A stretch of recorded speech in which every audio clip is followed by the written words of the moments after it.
Il restait encore ce mardi matin quelques finitions. Les entreprises, majoritairement vosgiennes, s'affairaient pour permettre au domaine de montagne d'ouvrir comme prévu dès demain.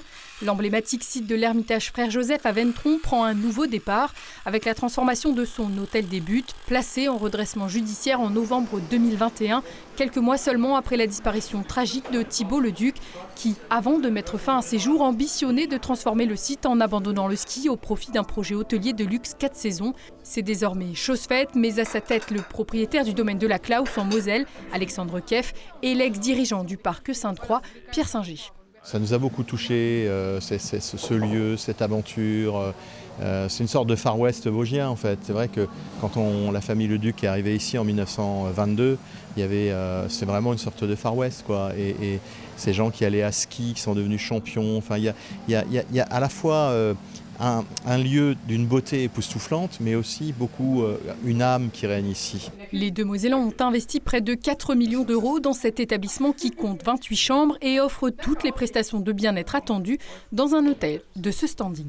L'investissement de départ est finalement très similaire à la Klaus.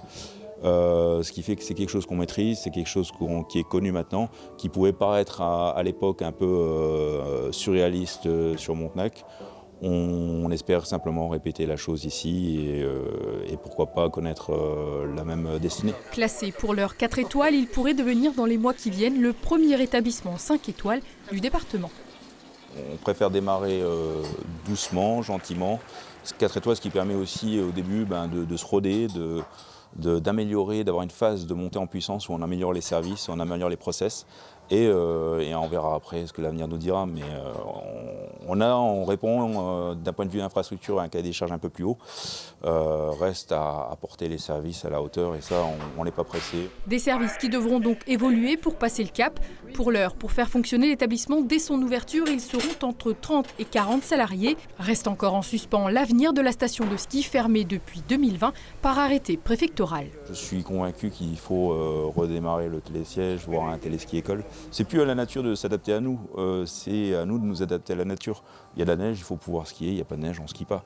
Et pour ça, il faut trouver le bon modèle économique et c'est un modèle qui pour moi ne peut pas être porté par une entreprise parce que s'il n'y a pas de neige, c'est un crash assuré. Donc il faut trouver les bonnes volontés. Je pense que le modèle de moyenne montagne, et on le voit sur les Alpes actuellement, est plus centré sur un monde associatif. On souhaiterait vraiment que le télésiège refonctionne et c'est possible. Bon, bien sûr, il faudra mettre un petit billet quand même, 600 000 € à peu près.